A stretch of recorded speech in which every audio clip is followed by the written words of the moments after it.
Afternoon, Mark. Jason, how's it going? It's all right. Long time no see.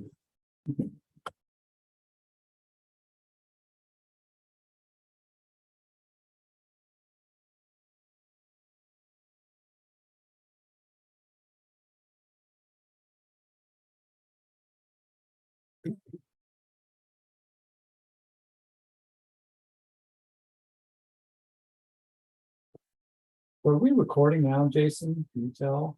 Hang on a second. Yeah, I think we are. Yes. So Kurt, Dee Dee's going to come in and just kind of give a little bit of an overview of this data request. So we'll start off with that and then we'll get right into it. Thanks everybody for joining. We appreciate everyone taking time today. And we're going to just doing things a little bit differently today. We're going to just use this as a time for all of you to kind of throw out ideas that you have, to share some information. It's also a time where we're going to gather some ideas that you might have in terms of topics for future learning sessions.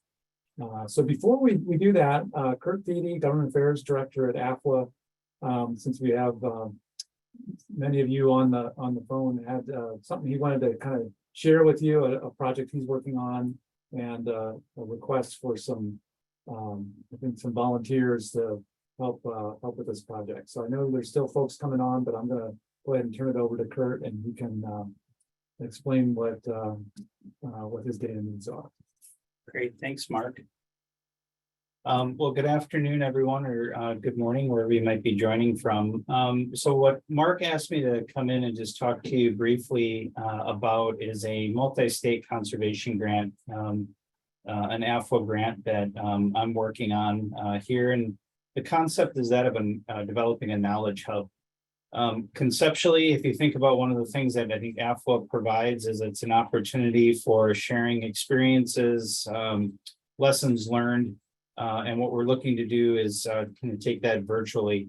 So we're working with the Timmins Group, and the Timmins Group is who helped AFWA develop their strategic plan back in 2020.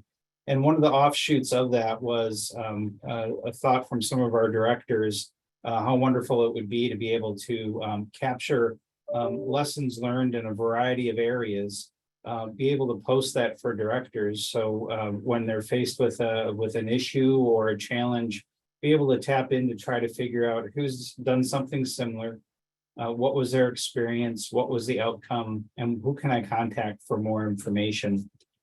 So I think it'd be valuable for both, at least from my experience, I think for both directors and staff.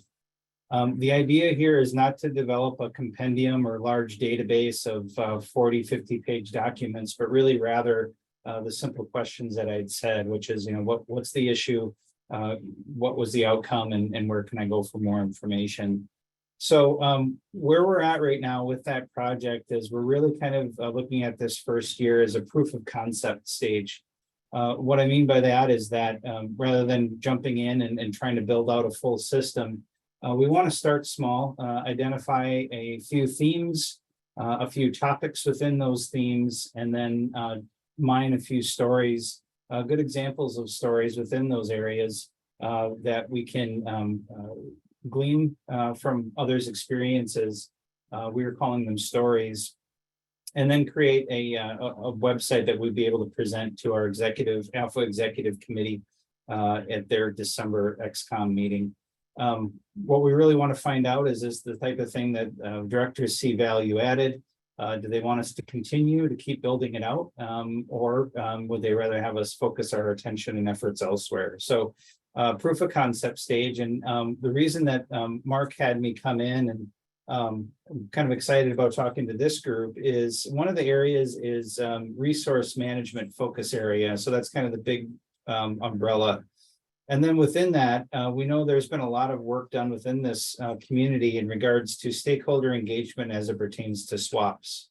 So what we're really looking to do again is within that thematic area, within that topic of stakeholder engagement, are you all aware of some really good examples that you would be wanting to or willing to share with a representative from Timmins who would be just do a quick interview try to capture some of those comments, and then we would look to upload that into an internal knowledge hub, if you will, that we would share with directors as part of this proof of concept stage. So that's the idea. I think Mark was just going to kind of poll the group and find out, who believes they've got a good story to tell, and if that's something that interests you and you'd like to share some of that information, certainly let Mark know, and we would be happy to connect you up with our contractor from Timmins, and we'd probably just set up a painless Q&A to try to glean out some of those facts to share with your peers. So Mark, that's what I wanted to share. Happy to answer any questions folks have. And again, if you've got some thoughts on good examples that you've bumped into, lessons learned, please feel free to share that with Mark, and he'll get me the contact information to get you in touch with Timmins. Okay, well, thanks for that, Kurt. And I'll just have you, so if you have a swap, you feel like you got a process for stakeholder involvement that you think would be useful to other states to learn about, just you can tell me you're interested now, put your name in the chat, or just shoot me a separate email and I'll connect you with Kurt, and then he can connect you with the Timmins group. I know a lot of you have really done some awesome work on the stakeholder engagement side. So we're just looking to share the wealth and share the innovations that you come up with your colleagues, especially, timing is great right now because of the revisions that are upon all of you. So is that clear? Anybody have any questions about the ask?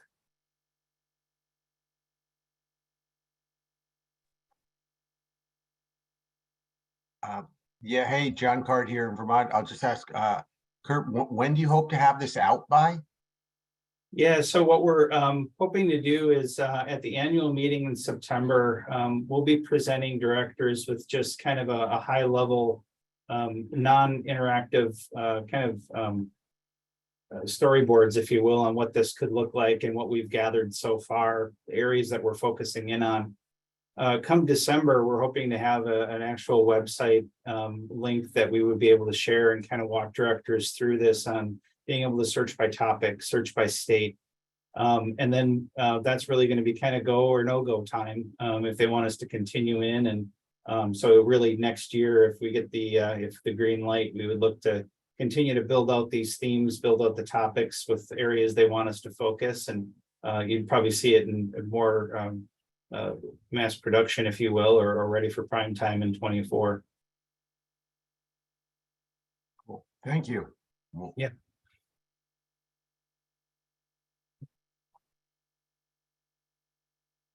All right, this is Jason. I have a question. Sorry, I'm not sure how to raise my hand. That's right. How are you, Jason? I'm used to Teams. I'm curious to know, so what's the relationship of this going to be to other existing resources? Like they've just renamed themselves the CART, the CART Community Adaptation Resource Toolbox, I think. Yeah, it's where we did the Habitat Connectivity Toolkit.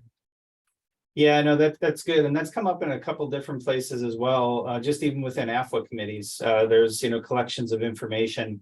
I think the key thing here is not wanting one to duplicate. So maybe it's almost its own little link where you could go for that information. But what we really don't want to do is A, recreate, or B, put too much information so that this becomes another database to try to wade through. It's really intended to be kind of a quick hitter. Here's the issue I'm facing, here's who's done it, here's the outcome, and where can I go for more information. So that's kind of, this is more of an interface of how to get the information necessarily than being a compendium of all the data and information that might exist, if that helps at all. Mm-hmm. Thank you.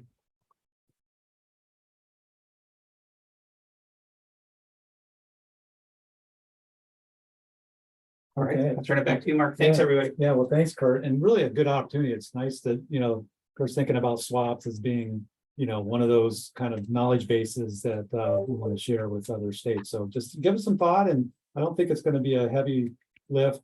Just a brief interview with the Timmins group to just mine some of the innovations that you've been doing with your state life action plans related to engagement. Okay, so again, this is appreciate everybody tuning in today, and we're going to keep this informal.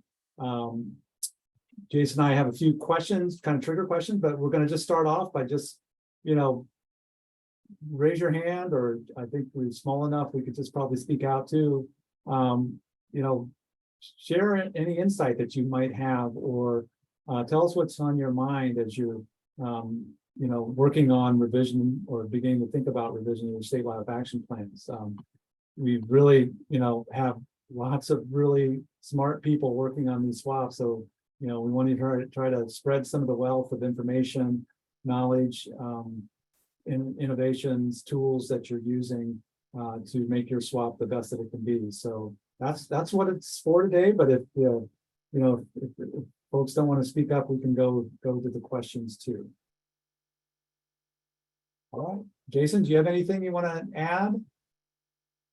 No, I think you did it. Just looking forward to hearing what folks have to say. I am taking notes today.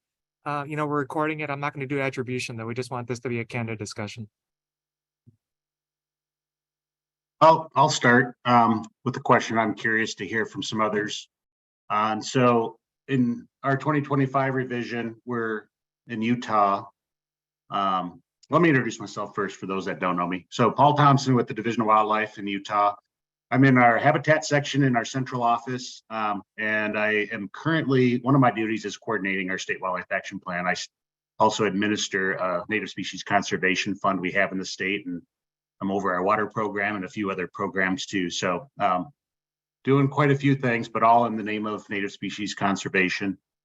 But this is my first wildlife action plan that I'm helping lead. And it's, as you guys all know, it has its challenges, but one thing we're doing different this year within Utah is we've never considered plants and insects. We did do a minor revision a couple of years ago and add a few plants and insects kind of to test the waters here in the state on how receptive we'd be, or if some folks had questions on what our wildlife agency was doing moving into the plant and insect world, because we don't have management authority over those species here in Utah as a state agency. In fact, there's no state entity in Utah that has management authority over rare native insects or plants.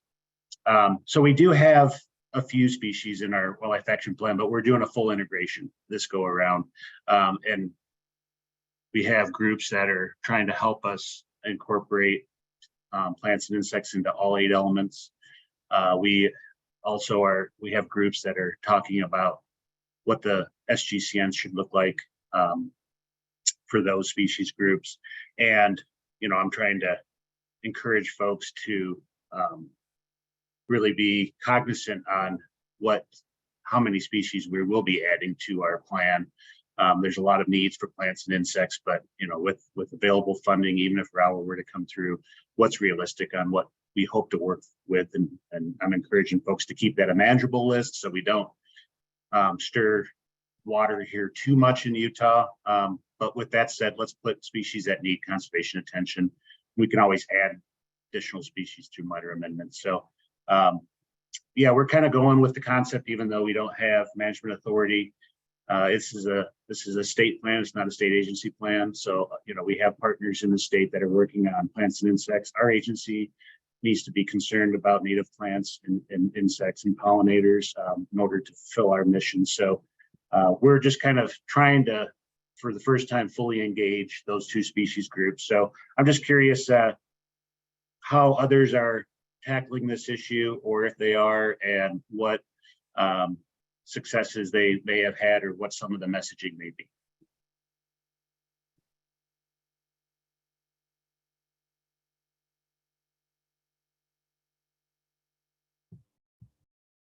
Kristen? Yeah, I'll go ahead and chime in. Kristen Hall in Minnesota, and we are also adding plants. We've had insects in there in a limited scope since our last revision in 2015. And our process, we're adding plants under the hopes of RAWA, but we're also recognizing that there are different funding mechanisms to implement the swaps, not just the SWIG program.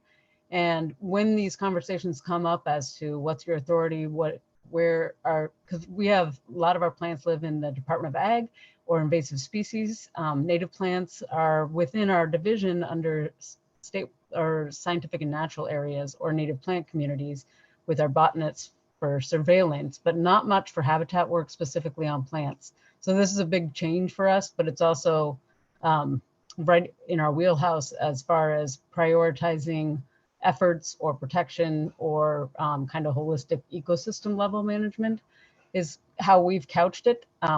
We're currently doing the S-rank process through the NatureServe calculator as our first approach, and then we are going out to expert review for additional information. And that's where a lot of our insects will come into play and probably be defined as information deficit species, which is fine because then we can prioritize research efforts going forward. So I really think it is something that is important for us to do with conservation of wildlife diversity in native systems. And I know it might be a different field in Utah to have these discussions more broadly as far as like, hey, we're just out here for wildlife diversity and not necessarily the hook and bullets of the wildlife side.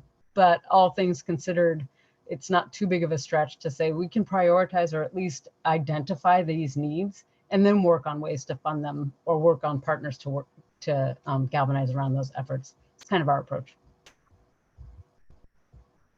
Thank you for that, Kristen, and congratulations on your promotion too. Thank you. It's a bit of a fire hose. Yeah. Well, at least you know where the fire hose is, right? Jenny, you had your hand up? Hey, good afternoon. I guess for New Mexico, I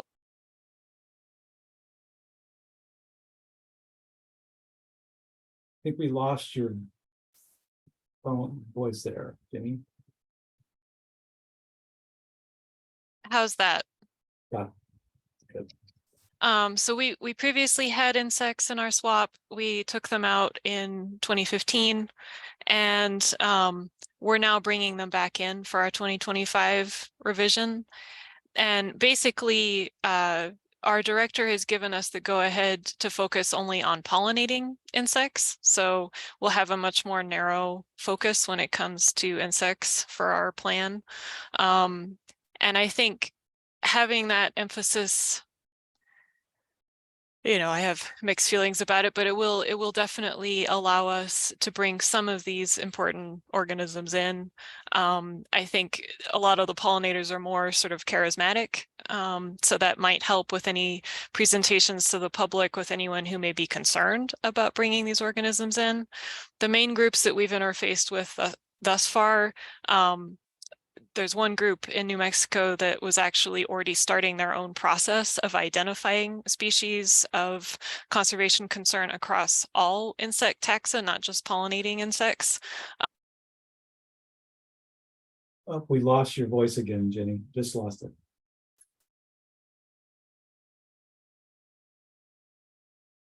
How's that? You're back. Sorry, my headset seems to be angry at me today. But basically, thus far, people have been really supportive of the idea of having insects, and probably, if anything, they'd want more than what we are planning on doing. So I see this as a good starting point for us. And then maybe in our 2020, or 2035 revision, we can expand beyond pollinators. And for us, for plants, unfortunately, we were not given the green light to bring in plants, mostly because there are other state agencies that have authority, including our state forestry division.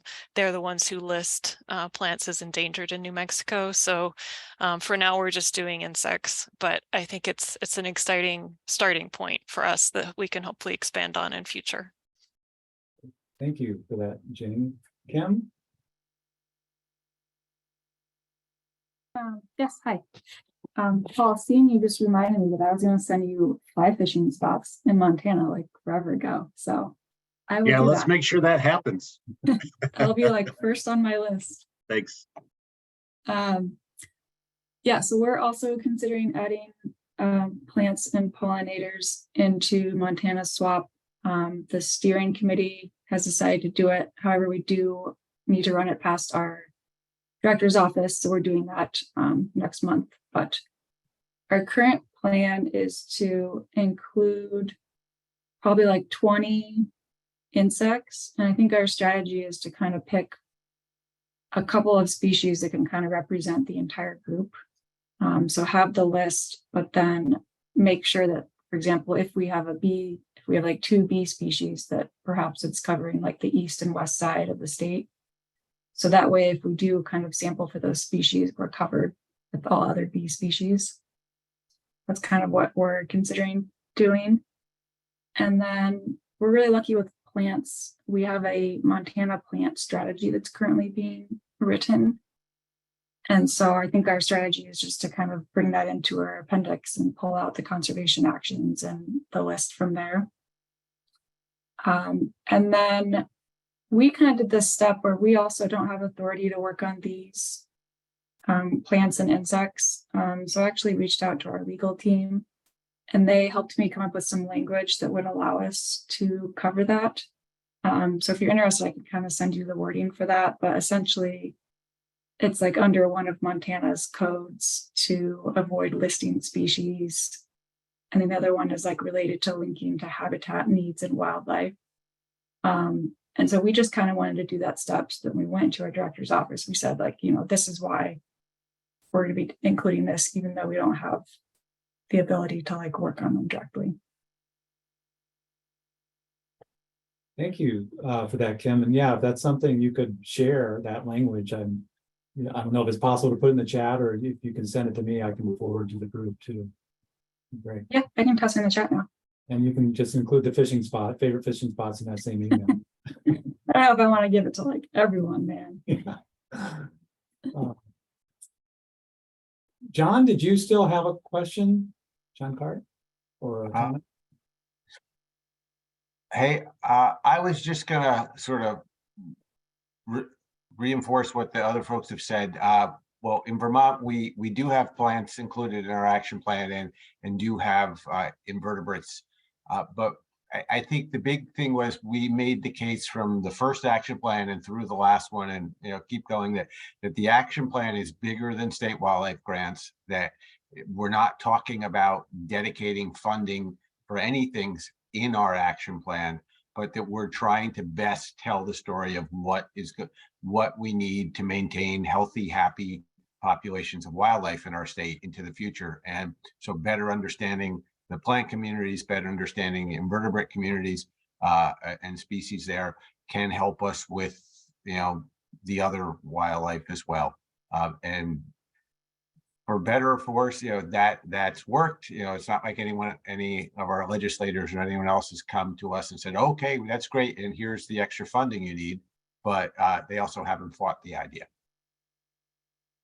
Thank you for that, John. Anyone else have any comments or thoughts?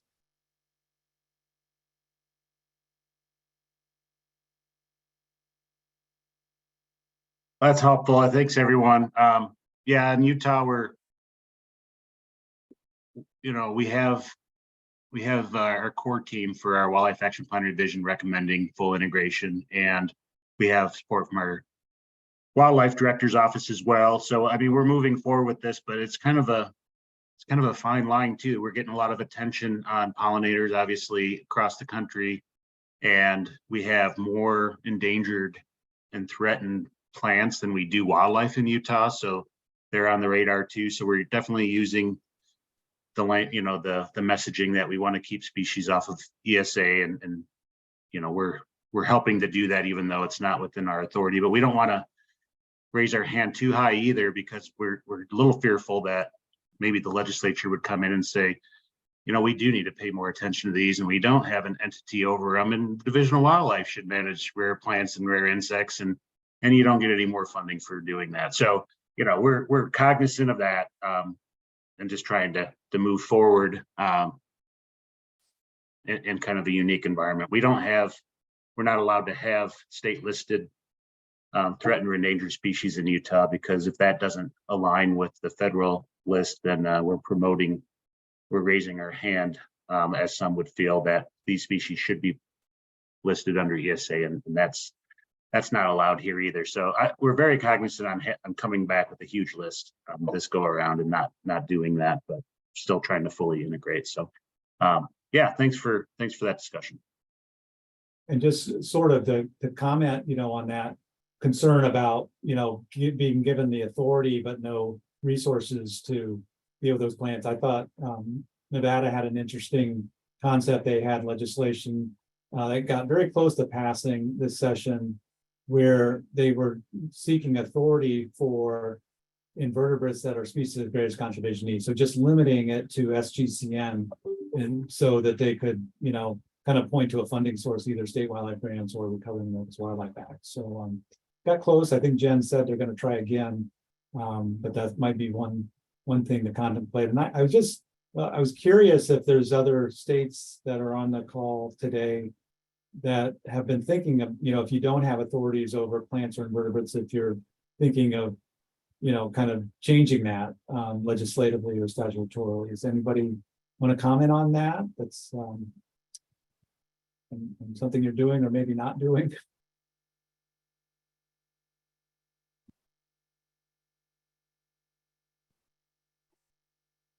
Yeah, like I said, we don't have the appetite here in Utah to say we want to take that on at present. Now, down the road, I think we realize that might be somewhere we need to go. But I like Nevada's path forward, and they did get close this year. But we already have, with our minor revision, 36 plants and animals, and we're probably going to be well over 100 to 200 species this go around. So I don't even know if that's an option for us to say we want authority over those species, because that's still a lot of additional work and resources that if we have to work within current budgets, we don't have enough to do what we can for wildlife. So With that, Paul, you think that would change with Recovering America's Wildlife Act? yes, I think our agency Division of Wildlife would definitely be more willing to say, hey, we can take on some of this responsibility. We have the resources to do it now. But without the resources, we're not going to raise our hand. Yeah, maybe that's a talking point we should be thinking about. Great, thanks again, Paul, for that question. Cindy, I see your hand up.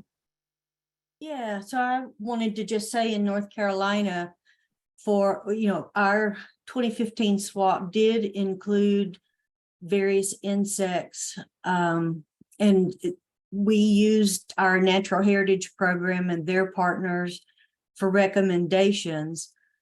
And our agency, the way that our administrative code is written, gives us authority for fish and wildlife species. It calls out 8 different taxonomic groups and the habitats that they require. And that's our conservation mandate. And so pollinators are a part of keeping that habitat viable. And so we've sort of stepped into, we'll address insects from that perspective. And so it's primarily the pollinators. And then since we have a lot of aquatic species that have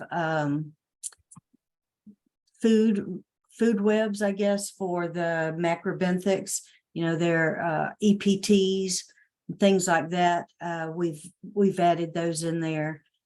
And then looking at plants, we just added plants as a major revision through an addendum of our current 2015 plan. And we did that in preparation of RAWA, thinking that if RAWA gives bonus funding to states, we would be able to pass that money through to the 2 other sister agencies in the state that do have authority for plant conservation. We do not. We do it as part of, its habitat, but as far as having that legislated mandate for it, we have a Department of Agriculture plant conservation program, and then our Natural Heritage Program. But one of the things, you asked a question about having, I guess, the political will to change. And there have been conversations in our state about whether or not North Carolina Wildlife Resources Commission would want to ask our legislature to write insects into our mandate. And I think that's kind of a slippery slope, because one of the biggest threats to a lot of insect species, but primarily pollinators, is the use of chemicals on agriculture, the pesticides that are sprayed, neonicotinoids primarily. And our Department of Agriculture retains that authority for pesticides. And they have a whole division of people working on that. And so that would set us up for some very direct adversarial perspectives. And so I think for our state, it would be very hard to convince anyone to go to bat for that. So that's one of the things to think about, if any of the other states are thinking about it, is to consider what kind of opposition that would put you in with some of your other state agencies. Great, thank you for that, Cindy.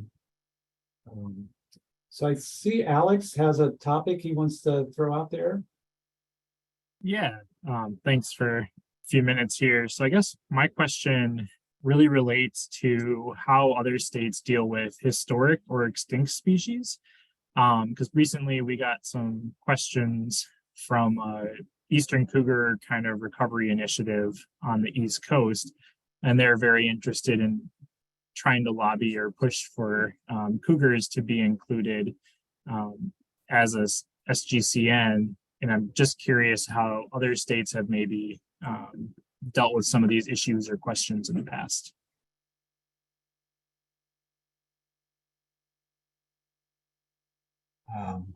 Hey, Alex, I'll jump in and quickly say two quick things. Vermont has had wolf and cougar on our list for a while, and generally what we've, our actions for them were really improve habitat, work with people to accept the idea, and then we'd point to Maine and say, the population is going to be based in Maine, and then maybe they'll come over to Vermont. So thank you for that. But the Eastern Cougar group, as well as some wolf groups, are already contacting us too, wondering, what we're going to do. And certainly what I've told everyone, whether it was that or returning Lake Averill char to this tiny little northern Vermont lake, that was extirpated a century ago. We're saying, we've got a lot of work to do with the species that are here, with the wildlife that are here. We've got barely a 10th or a 20th of the funding we need. We're not, we can't invest that much in a single species right now. But we're happy to talk with you. And if you could help bring in money, we'll talk with you even more. Thank you for that, John. That's a bit, it's an easy response, but maybe not the substantive one you want, but happy to talk with you and bring in our fur bearer folks to talk if you want to do a Maine, New Hampshire, whatever discussion about this, because I'm sure they're getting asked the question too. Thank you for that, John. Paul? Alex, just quickly, we kind of go on a case-by-case basis. An example I'll use is relic leopard frog, which would occur down in just a small corner of Utah. It's extirpated now, and we just kind of look at the potential for reintroduction of those species to see if they'll be successful. And we don't really have the habitat to reintroduce that species to be successful, and we don't really, in the effort and political pushback to try to restore habitat in an already over allocated water system for a species like that, we just would not be successful. So I mean, it's kind of how realistic is it that you are going to be working on these species and trying to get them back into your state? We do have some species, especially of mollusks, that are, the S rank is extirpated or considered extirpated, and some of those we don't know if those are accurate. We're trying to do some additional surveys to see if those species still occur, and if they they do, we will definitely include them. So kind of a case by case. Okay, thanks for that, Paul. Kristen? Yeah, excuse me. I wonder if there's another nexus rather than the State Wildlife Action Plan that would be appropriate to put that priority or focus. If there's the example I'm thinking of, we've got cardinal blue butterfly is a listed species both federally and in our state endangered, and we haven't had a population in our state for a long time. It is on our SIGIN's list, but the nexus that would get work done for that species is more through the ESA.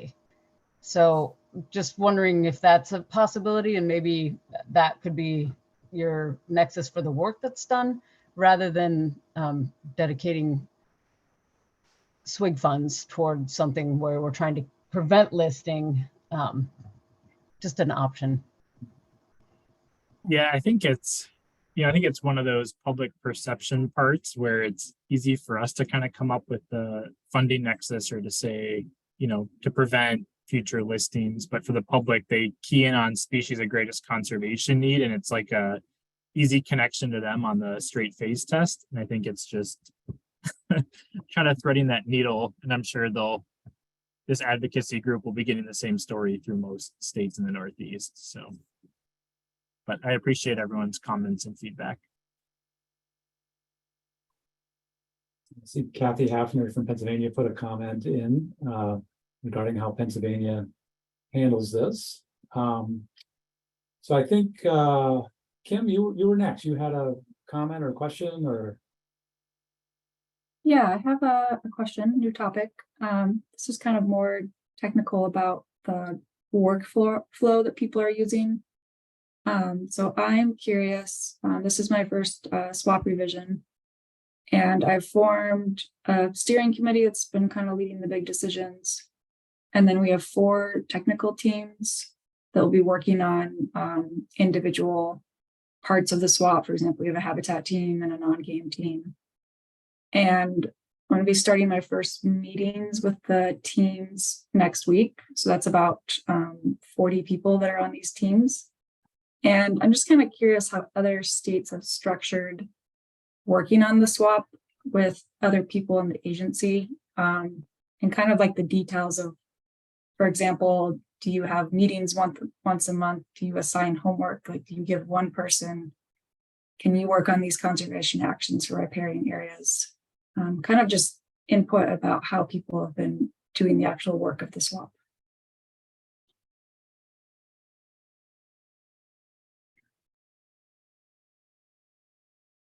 I know you all have processes, so I can jump in for quickly. Part of what we did to kind of get our major revision up and running is we held a partners meeting. We did some survey before and after that meeting, and we identified through that meeting and the surveys, I think 8 areas of our wildlife action plan that our partners felt were useful or were deficient, so that we use that to guide kind of our committees as far as putting them together to address those topics. So those have been meeting for the better part of a year, a lot of those, and we make assignments within those groups if they need to be made, to prepare whatever, do some research and come back to the next meeting and report out. And then when we've kind of worked through those topics, some of those groups are winding down right now. And then we have a core team that meets quarterly with all of our partners invited.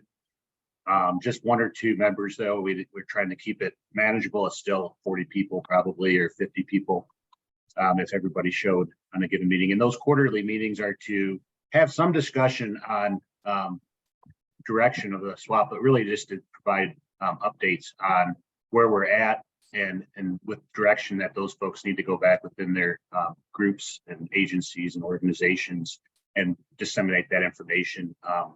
So if the right folks understand it, and if there's some input to provide that input to us. So that core team, as we get as we get chapters and areas available for review, we'll have the opportunity to do that and provide it within their agency organization to the right folks to have those reviews. So really, ultimately, when we get that final draft, we shouldn't have anything major come up from our partners on any of it, because they've had the opportunity to comment all the way through the process. So that's kind of how we're tackling it. Paul, do you essentially just have like a working document, and when you give an assignment, everyone's just adding it to that working document? No, we have, we kind of have chapters or sub chapters that we're kind of working on and haven't even thought about pulling it all into one document at this point. Okay, so you're kind of separately have like separate documents that people are working on. Yeah, these subcommittees, we have an SGCN subcommittee, we have a plant insect integration subcommittee, we have climate adaptation subcommittee. So, I mean, these are areas that we're working on, trying to work through how we want the next plan to go and look, and we're starting to do some writing in those now. Okay, thank you for that. Cindy? So the structure that we're using for the 2025 revision is going to be very similar to what we did in 2015. I have a technical team, I use them as my peer review and they're all senior level biologists and staff within our agency. And I think there's probably 16 people altogether. And so anytime the meetings that I have had so far, because people are spread across the state, we do them as virtual meetings. And as we get closer, we'll start having more in-person meetings. I have taxa teams, and so that's staff plus partners. So people from our museums and Division of Water Resources and Audubon and Xerces Society, and whatever that expertise is that we need. And we've been having recurring meetings. I let them decide the frequency. Some of them were meeting once a month. Some of them were meeting every other month. Some of them only wanted to meet quarterly. And so our SGCN process to identify species is what we're doing first. And then the way our document is set up, we have a chapter about species, and that goes into all the SGCN and information there. And then we have a separate chapter on habitats. And I've used our natural heritage program and our plant conservation program to help develop what are the primary categories of habitats that should be considered a priority for the most species. Because I don't know about in your state, but in our state, the botanists and folks that work on habitats from the botany side tend to be splitters. And so, you could have 20 different types of pine forest based on the species that are, making up that canopy. And so I've just relied on them to give me some, and I think we have some like 41 different habitats spread across terrestrial, wetland, and aquatic systems. And then for all of the other elements involving priority conservation action, I use work groups and I invite our partners. And the last time I held several meetings regionally across the state and invited partners and some of our staff that were working in that area to come together and put our heads together for that. And I'll be doing the same thing. I'm hoping that our SGCN ID process will be far enough along by the end of the year that hosting those regional work groups will be able to say, well, these are our species of greatest conservation needs, so we definitely need to address priority concerns for them. And then what other things do we need to add? And I will just mention that for climate change this time around, we are planning to use the USGS and US Fish and Wildlife Service process for resist, accept, direct, and trying to categorize recommendations for addressing climate change through that process. Great, thank you, Cindy, and that brought a smile to Jason's face. That you're using that resource. Julia? Yeah, so I'm in Minnesota with Kristen on the SWAP team. We're pretty lucky that we have a core team basically all within our non-game wildlife program that is working on most of the SWAP. We're also partnering really closely with our biological survey, who does a lot of the natural heritage stuff, but they have a lot of the plant and invertebrate knowledge. So our core team meets about every 2 weeks or sometimes more often. And we kind of talk through like the bigger picture pieces of the SWAP and kind of what the vision is. And then we'll have smaller groups, a few people from that team will tackle more detailed pieces. We also have a separate team working on the S-rank process, which will help us develop our SGC on list. And so that team is non-game, but also broader within our division in terms of biological survey staff or endangered species staff. And that team meets maybe once a month or more, depending on the workload.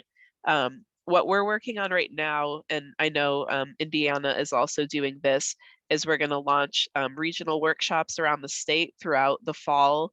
And so we're going to hold probably day-long workshops in the 4 regions of our state, both for internal DNR people and for external partners. So we'll probably give each group their own workshop, and we'll basically be asking them about priorities based on the elements of the SWAP, so species and habitats and threats. And that will kind of be a chance for if someone wants to contribute, but they can't really contribute long-term, that's like kind of their one shot to give us some input. But then from that meeting, we'll be taking volunteers and forming some sort of working groups and teams going forward. And we're not exactly sure how we'll structure those yet, but it'll probably fall along the lines of like species, threats, habitat, something like that. And those groups will we'll have a set meeting schedule, and we'll give them specific tasks that they'll be working on through 2024 and 2025. We also have used, so for our management of documents and kind of our work, we use Microsoft Teams here. So we've created teams within Teams and have all our files going in there. We've also been using a site called ClickUp, which is like a task management site that it's free at the most basic level. But that's a really good way to kind of enter in like every little task you need to do, and you can organize it. Like we have it organized by element. So what do we need to do for a species? What do we need to do for threats? And you can add tasks and subtasks and assign people. And it's kind of a good way to like have a bird's eye view of what's going on. So that's how we're working it right now. Great. Super helpful, Julia. Just quick follow-up. So yeah, it sounds like you're working in teams, which I was thinking about doing. So would you just have like one document that everyone's working on? Or are you thinking about like dividing the sections? Yeah, I think we'll probably set up some sort of space either within our Microsoft Teams or another place everyone can collaborate. But I think each team will have its own working space. So we'll probably split out, by topic or what people are working on, instead of just kind of one big thing altogether.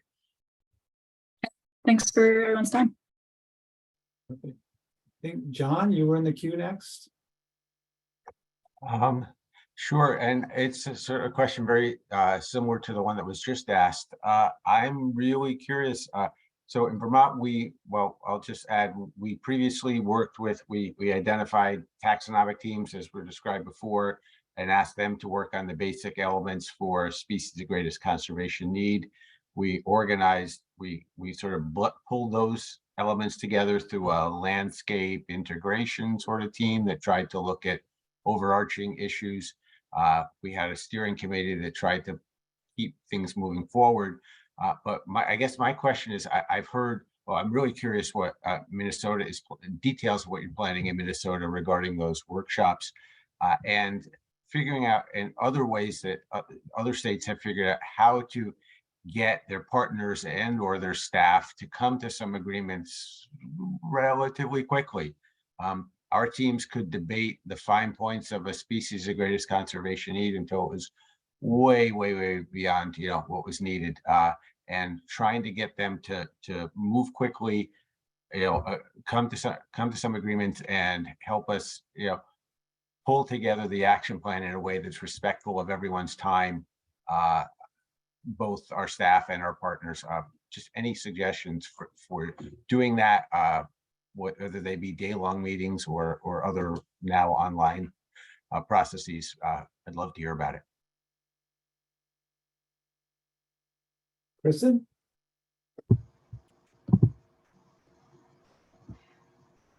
I'll just throw in one of the main, so we're right now just in the information gathering and feedback phase, and Julia explained our process really great.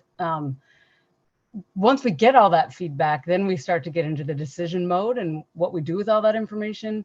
And one tip or one thing that we've been asked to prioritize is figuring out how to respond to comments or suggestions. There are many people that do spend time, energy, and effort contributing to these processes, and then they feel like they may be left in the lurch, or they don't get any response back or any follow-up on that initial workshop. So one thing we're working to develop is a feedback loop and how we process those comments or feedback, especially when we get to a document phase where we'll have reviews. We'll want to set up something that's pretty structured. I've done reviews on military documents where they have line, paragraph, comment, and response. Those types of things will be what we use to actually respond to those. And we might have a response that is, you've been heard and it's been put in a parking lot due to capacity and timing constraints. There are other bins in there that we can say this is for project prioritization in the future, those types of activities that we can attribute to the comments and feedback that we get, just so people feel heard, because we are asking a lot of time, energy, and effort on this process. Once we do these regional workshops, we'll let you know what the response is. We're sending out a huge packet of homework prior. We're trying not to call it homework. We're trying to call it an information background content, resource, but a lot of folks that are going to be participating, we're asking them to review and put together some information prior to the meeting so we can have real valued discussions and start to get into those deeper dives right away. So we'll let you know how it goes. Cool. I'll be asking. Thank you. Kristen. Anyone we haven't heard from have any thing that you can share about your swap, about your process?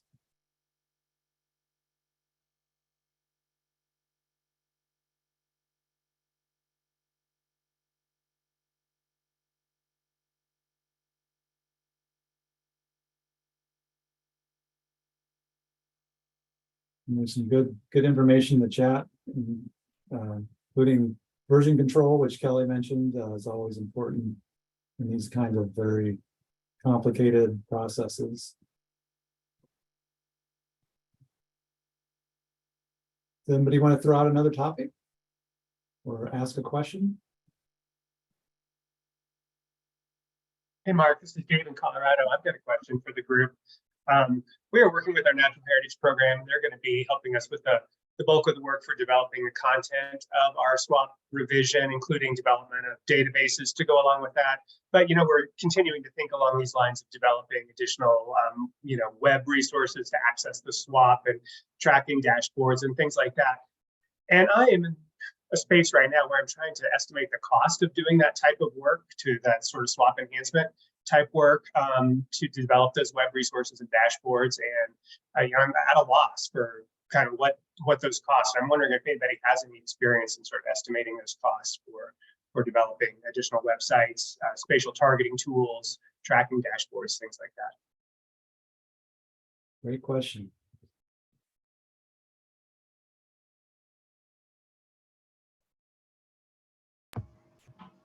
David, I'll just jump in because we are in a similar boat in Minnesota. And it's very difficult to estimate costs.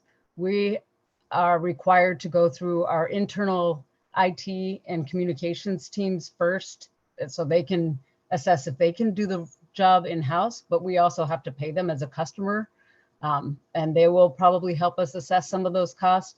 We're also on the larger teams that are working with the dashboards for regional SIGINs and swaps in general. And I might recommend talking to Rafa about the staff time and cost that's been played out in those efforts, just to give you some sort of foundation of what that might look like. Another resource that we have in our state that I think many other states might also have are, we created COVID dashboards that were up to date, updated on a daily basis for real-time information during the pandemic. And that could be used as a potential example as to how to build those tools and what it took to integrate that level of information. So those are the two ideas I have upon your question being asked, but we are also in the same boat. Yeah, those are great ideas, and that's interesting that you mentioned the COVID dashboards. When we were developing our sort of proof of concept dashboards here in Colorado for the swap, I was right in the middle of COVID, and I kept going to our public health department's website just to see what they were doing and what their website or what their dashboards look like. So that's a good model.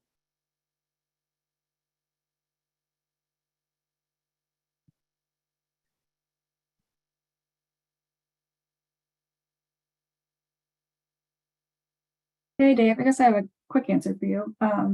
Thanks to you and Kara, we're also adding a dashboard to our swap. And we're lucky that our heritage program is going to do the dashboard for us. So how we're handling the payment is basically we're setting up a contract with them. They've estimated how much time it will take for them to complete the dashboard. And then we're going to funnel money to them through that contract, just kind of based on their hour estimate. If you'd like, I can send you that estimate. I'm not sure what it is off the top of my head. I think they were thinking it would take like 3 months to do kind of start to finish. And so we're just doing like hourly costs basically. Yeah, I think that would be useful. I appreciate that. Yeah. Just to share with the group too, we're here in Colorado. We're going through a complete revision of our agency's website, and so I've reached out to our web team lead as well, just to have the conversation about how do we maybe integrate these swap tools into that website revision fundamentally, rather than trying to just add it on or link it within our webpage in the future. So I don't know if that'll bear fruit or not, but I will share that with the group if I learn anything internally. Hi, this is John Weidler with South Dakota. For our last swap from 2015, we had a custom website that our IT department made. But what we'll probably do this go around is actually use ArcGIS Online. You can create a lot of interactive dashboards. You can even create some off-the-shelf websites without any custom coding, that sort of thing. So our GIS team is probably going to be doing that. It'll probably be a lot of me doing it actually. So it'll mainly just be staff time. So I don't know that we'll really try to budget it out, but that's probably the route that we'll go.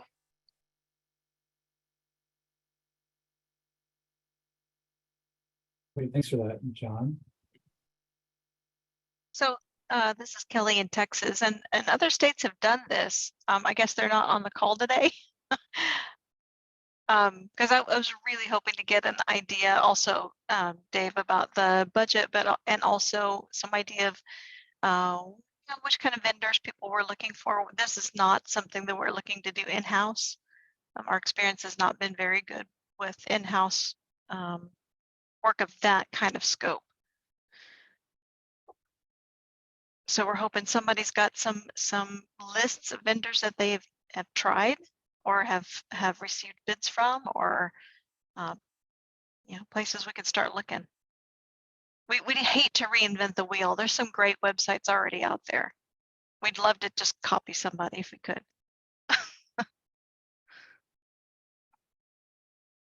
Mhm.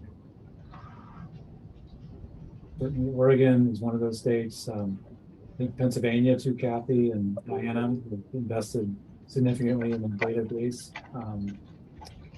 Cynthia? Yeah, hi.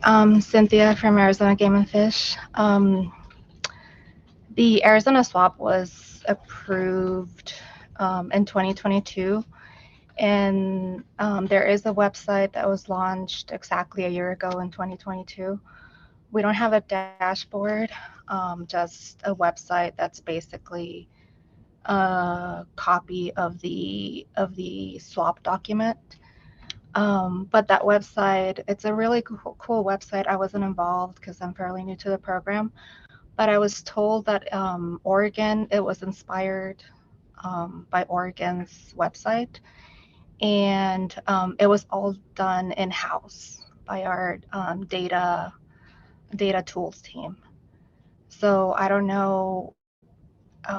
Unfortunately, I can't give you anything regarding the budget or what it costs, but I know it was all done in-house, and it's actually a separate website that's connected to the main department's website. Yeah, Cynthia, so we saw that that Arizona's was a separate website, and we thought it was probably because you didn't do it in-house. Because if we do ours in-house, it has to be with a specific template, and of course the URLs would have to be. Yeah, it's a separate website because basically the person that worked on it, he used a different platform. The department uses WordPress, and he used a different platform, built-in platform, and also, yeah, I think that was the reason why. Yeah, so really interesting because because that's one reason we do not want to go in-house is because we could not use a different platform if we wanted to. So that's really interesting to hear. Yeah. I don't know why it happened. It was probably because we do have our data tools team as part of the actually the swap. I'm also part of that team, but it's separate. It's part of IT, but we're kind of in our own separate team as well. Well, thank you. And thanks, Virginia, for your comment in the chat. Also, that's really helpful.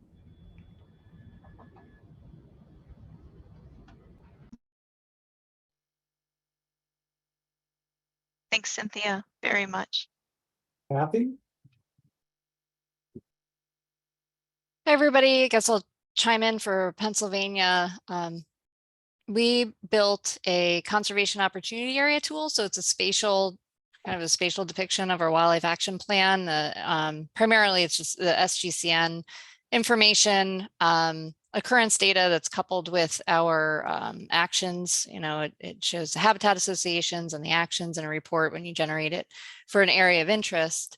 And so that's kind of the front end version. We worked with NatureServe to do that, and it launched in 2019, and it cost about, well, I have to look up the cost of development for that. The maintenance over the years has been about 300. It's about 50 to 60,000 per year to maintain that, with all of the Esri license fees and all that stuff, and any kind of updates we want to do to it. So but I can dig up, if anybody's interested, I can, and it'd be helpful, I can contact me separately, and I can dig up what it costs to build the thing.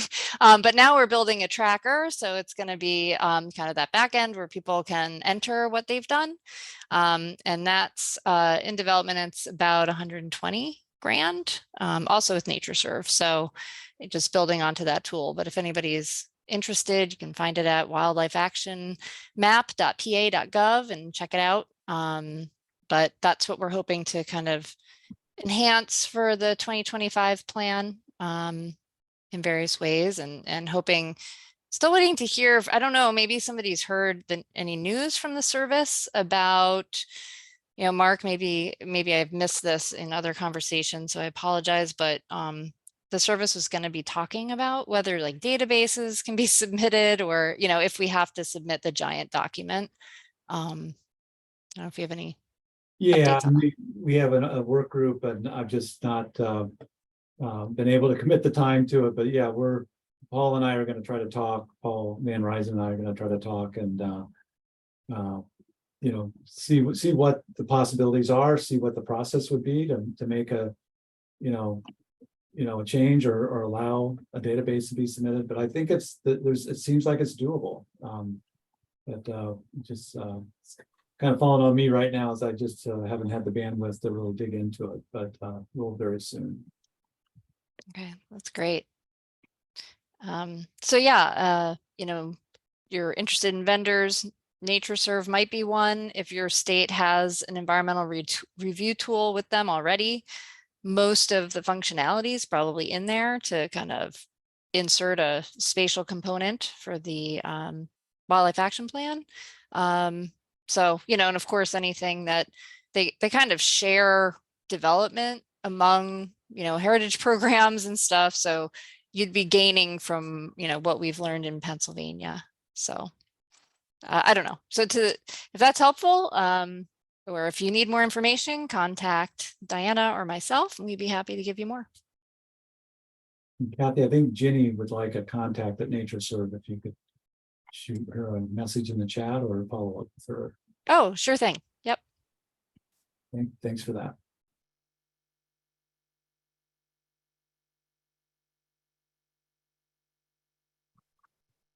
Anyone else?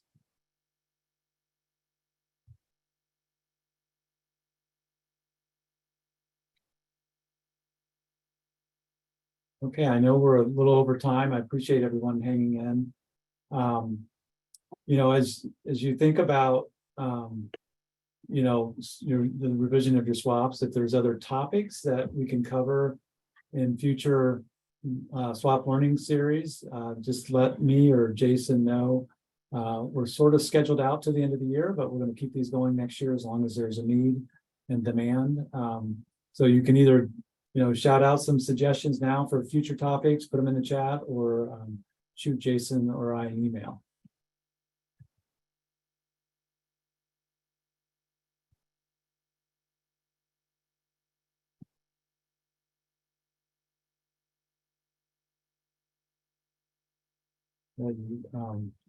And I've been in contact with Nick Stolasky at Foundations of Success, and he's sent me a link. They've got I think it's maybe an alpha version, maybe a beta version of standards for the practice of conservation revised. And I think he's would like some input from this group. So I'll be sending that out here shortly for some feedback.